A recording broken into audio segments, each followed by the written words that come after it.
오늘은 제가 이제 판매를 하고 있는 페이션트 퍼널이라는 책이 있잖아요. 그 페이션트 퍼널이 도대체 무슨 개념인지, 이거를 왜 잘 알고 이런 부분들을 개선을 해나가야 되는지에 대해서 설명을 드려보도록 하겠습니다. 이제 만들어 놓은 자료를 보고 설명을 드릴 건데, 페이션트 퍼널이라는 거는 이제 환자가 우리 치과를 어떤 경로로든지 인지를 할 수 있겠죠. 그리고 인지를 한 다음에 우리 치과를 굳이 찾아와서 우리한테 진료를 받고 거기에 만족하면은 다른 환자들을 소개시켜 주기까지를 할 텐데, 이 인지하는 것부터 다른 환자를 소개해 주는 것까지의 그 환자분들의 고객 여정, 이 전체 과정을 저는 이제 페이션트 퍼널이라는 말로 표현을 하고 있습니다. 그리고 이 페이션트 퍼널은 환자의 여정을 총 10단계로 구분을 해서 말씀을 드리는데요. 일단 그 10단계가 뭔지부터 간단하게 일단 첫 번째 단계 인지입니다. 우리 치과를 아예 모르던 사람이 우리 치과를 알게 되는 순간이죠. 이렇게 말씀드리면 이거를 그냥 우리가 흔히 말하는 광고, 이런 걸로 이해를 하시는 분들이 많으신데, 이거는 광고뿐만이 아니라 내가 남한테 소개를 해줬다, 이것도 인지를 하게 되는 과정인 거예요. 그 다음에 지나가다 봤다, 이것도 인지인 거죠. 그리고 이렇게 인지한 사람들을 대상으로 이런 사람들이 우리 치과에 관심을 가져야 우리 치과에 대해서 더 정보를 탐색해보고 올지 말지를 결정을 하게 되겠죠. 그래서 두 번째 단계는 안 상태에서 우리한테 관심을 가지는 단계입니다. 그리고 그런 관심을 가지고 정보를 탐색하다 보니 우리 치과가 마음에 들어요.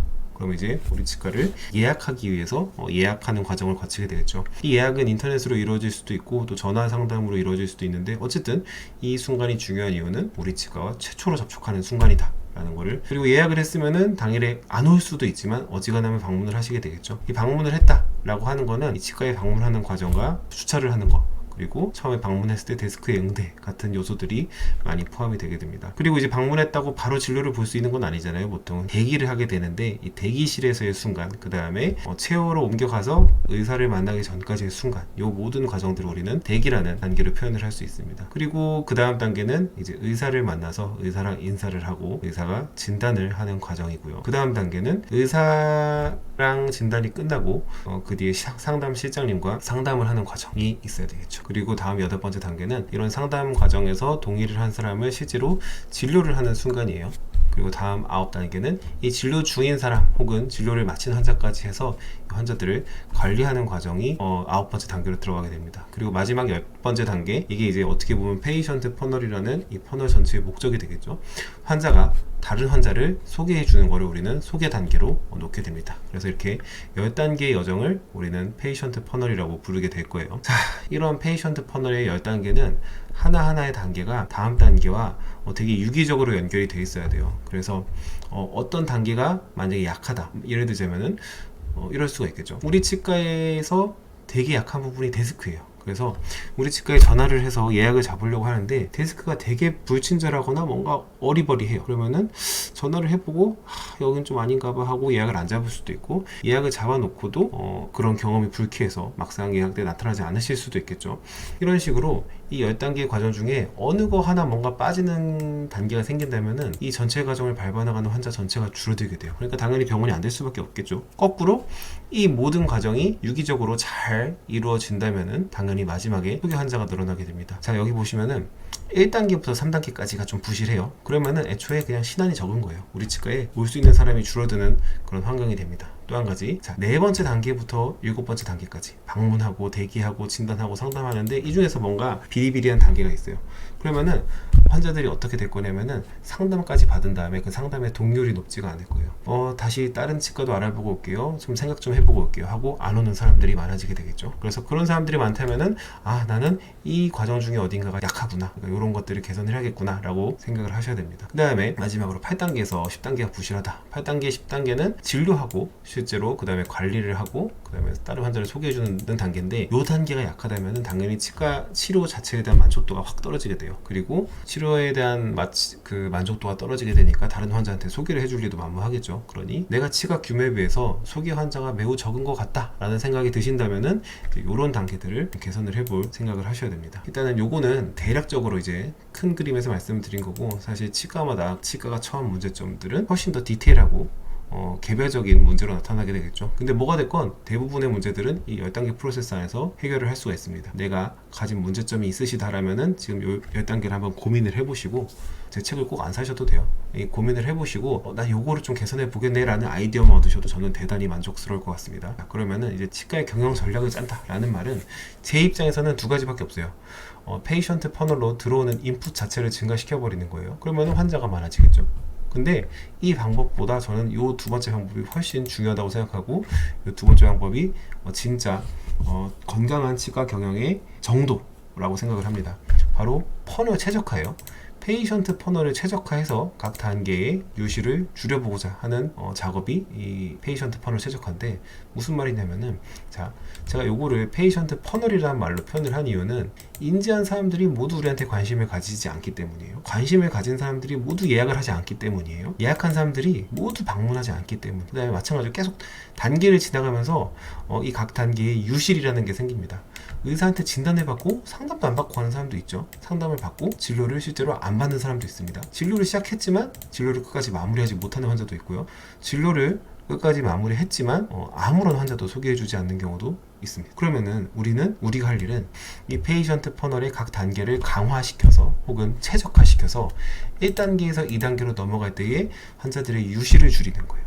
또 2단계에서 3단계로, 3단계에서 4단계로, 4단계에서 5단계로 넘어가면서 환자들의 유실을 자꾸 줄여나가는 거죠. 그럼 예를 들자면 원래 치과에서는 100명이 우리 치과를 인지했는데 그 중에 뭐 한 10명이 오고 5명의 진료를 받고 1명을 소개해줬어요. 이런 치과와 100명이 우리 치과를 알아차렸는데 그 중에 40명이 오고 38명의 진료를 시작하고 그 중에 10명을 소개를 해주고, 이런 치과가 있다면은 그 두 치과는 역량이 어마어마하게 차이가 나는 거고, 당연히 추후에 클래스가 다른 치과가 되게 됩니다. 그거를 정확하게 이해를 못하고, 저기는 가격이 싸서 덤핑을 해서 장사가 잘 된다, 저기는 실장이 그냥 싹싹하게 우리 실장보다 더 잘하니까 장사가 잘 된다, 이런 개념을 가지시면 안 되는 거예요. 잘 되는 곳에는 항상 잘 되는 이유가 있습니다. 자, 페이션트 퍼널을 최적화했을 때 어떤 효과가 나타나는지를 제가 정리를 한번 해본 거예요. 페이션트 퍼널을 개선을 했습니다. 제가 말했죠. 우리는 각 단계에서 다음 단계로 넘어갈 때의 유실이 줄어들게 돼요. 그러니까 각 단계 환자들의 이탈이 줄어들게 됩니다. 왜 이탈이 줄어들었겠어요? 환자들의 만족도가, 각 단계에서의 만족도가 증가했으니까 다음 단계로 가는 거예요. 그 전 단계에서 만족하지 못했으면은 다음 단계로 가지 않습니다. 그 전 단계에서 최소한 실망은 안 해야 다음 단계로 넘어갈 수가 있어요. 그럼 다음 단계로 넘어가는 수가 많아졌다는 말은 당연히 만족도가 증가했다는 말일 것이고요. 만족도가 증가했으니까 어떤 일이 벌어지겠습니까? 컴플레인 자체가 줄어듭니다. 그리고 컴플레인이 줄어드니 내부 구성원들, 우리 원장들, 그리고 직원들, 데스크 모두의 만족도가 점점 올라가요. 만족도가 올라가는데 이직과 퇴사가 어떻게 될까요? 당연히 줄어듭니다. 어떤 병원이 역량이 늘어나려면은 같은 구성원들이 계속 그 일을 해주면서 우리의 그런 비전을 체화시켜 나가는 과정이 필요합니다. 그런데 병원이 막 자꾸 이직하고 퇴사하고 이러면은 병원의 역량이 증가할 기회가 없어요. 나 혼자 잘한다고 되는 게 아닙니다. 병원은 나를 따라주는 우리 구성원들이 다 같이 잘을 해줄 수가 있어야 병원 전체의 역량이 증가를 하는 건데, 이렇게 컴플레인이 줄어들면은 이직과 퇴사가 줄어들게 되고 병원 전체의 역량이 증가할 수밖에 없어요. 그러고 이런 상황이 오래 지속되다 보면 병원 전체의 시스템이 최적화가 되게 되겠죠. 그런데 제가 아까 페이션트 퍼널의 입장에서 봤을 때 치과의 경영 전략이 두 가지가 있다고 했어요. 퍼널을 최적화하는 방법이 있고, 첫 번째 방법이 거꾸로 퍼널에 들어오는 인풋을 증가시키는 거라고 말씀드렸는데, 퍼널의 인풋을 증가하는 방법이 뭘까요? 정답은 바로 광고입니다. 광고를 통해서 돌아가는 치과는 매우 많습니다. 저는 그렇게 잘 되는 치과가 전혀 부럽지가 않아요. 물론 궁금은 합니다. 도대체 어떤 광고를 하길래 광고비를 통해서 저렇게 많은 환자를 유치할 수 있을까? 궁금은 한데, 자, 이런 퍼널 인풋을 증가시켰을 때의 단점을 설명드려 볼게요.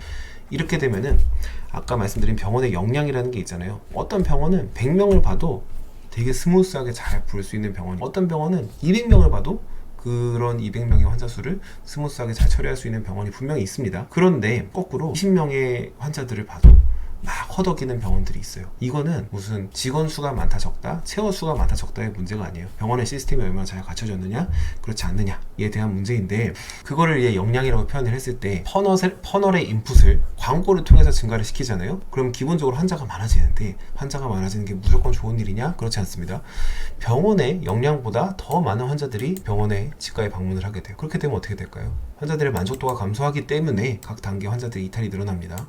그러는 과정에서 어떤 일이 벌어지느냐, 일단 여기서 효율이 박살이 나는 거죠. 온 사람들이 다 만족을 못하고 불만족을 하는 거예요. 그리고 컴플레인이 늘어날 수밖에 없어요. 그러니 이 내부 구성원들이 만족을 할 수가 없겠죠. 점점 스트레스만 받고 막 몸은 갈리는 거예요.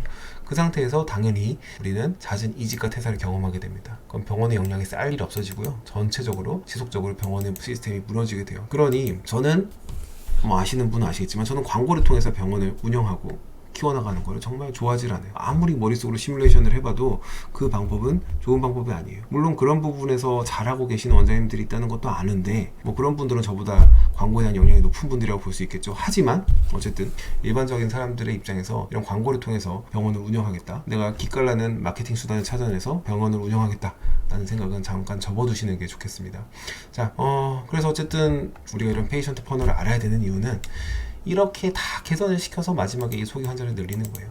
자, 그래서 소개 환자를 늘렸을 때 도대체 이 소개 환자가 왜 중요하냐, 여기까지가 이제 제가 말하고자 하는 부분이에요.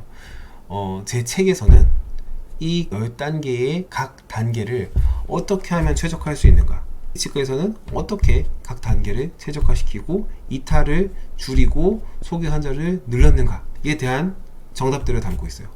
그리고 제가 하는 컨설팅은 이 병원의 현상을 파악하고 이 각 단계를 개선해 드리는 게 제가 하는 컨설팅의 목적입니다. 그러니 잘 생각을 해보세요. 내가 책도 많이 보고 강의도 많이 보고 해가지고 이 각 단계의 이 각 단계의 역량을 증가시킬 자신이 있어요.